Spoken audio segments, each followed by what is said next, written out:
이런 가운데 내란 세력이 일찌감치 방송과 인터넷 통제 방안까지 미리 준비하고 있었던 움직임이 확인됐습니다. 국방부가 올해 4월과 6월 전시대응 관계기관 회의에 방송통신심의위원회를 불러 회의를 한 사실이 MBC 취재 결과 확인됐는데요.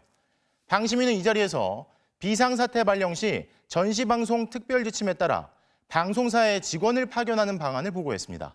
이지은 기자가 단독 취재했습니다. 지난 4월 18일과 6월 21일 서울 용산 국방부 청사에서 국방부가 주관한 관계기관 회의가 잇따라 열렸습니다. MBC가 입수한 국방부 공문입니다.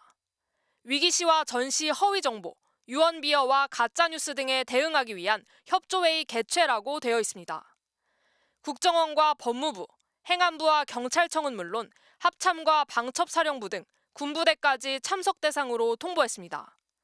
그런데 취재 결과 방송통신위원회와 함께 방송통신심의위원회가 이 회의에 참여한 것으로 확인됐습니다. 방심위는 이 자리에서 국가 위기 상황 발생 시 허위 조작 정보 대응 방안으로 특히 비상사태가 발령되면 심의 의결 절차를 간소화해 신속한 대응을 하는 게 핵심이라고 보고했습니다. 구체적으로는 전시방송 특별 지침에 따라 각 방송사의 직원을 파견하고 필요 시엔 방송 계획을 심의한 뒤 방송 여부가 통보되도록 협조하겠다고 했습니다. 인터넷 통신 사업자에겐 자료 삭제와 접속 차단도 요청하겠다고 설명했습니다. 국방부가 올해 상반기부터 비상사태, 즉 비상계엄 발령을 염두에 두고 방송 통제를 추진한 게 아니냐는 의혹이 나오는 이유입니다.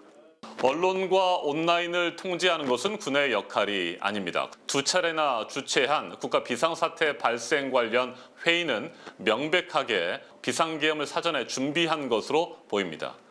방심위가 최근 10년간 국방부 주최 회의에 간 건 단 3차례.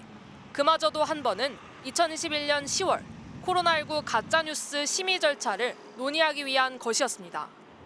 계엄사령부의 포고령 제1호엔 가짜뉴스, 여론조작 허위 선동을 금하고 모든 언론과 출판은 계엄사 통제를 받는다는 내용이 담겼고 윤석열 대통령은 계엄군 장악 대상으로 MBC 등 언론기관이 적힌 문서를 경찰청장에게 건넨 것으로 조사됐습니다. 국방부와 방심위는 이에 대해 우크라이나 전쟁 이후 윤 대통령이 올해 초부터 가짜뉴스 대응 필요성을 강조해 연 것으로 계엄과는 상관없다고 밝혔습니다. MBC 뉴스 이지은입니다.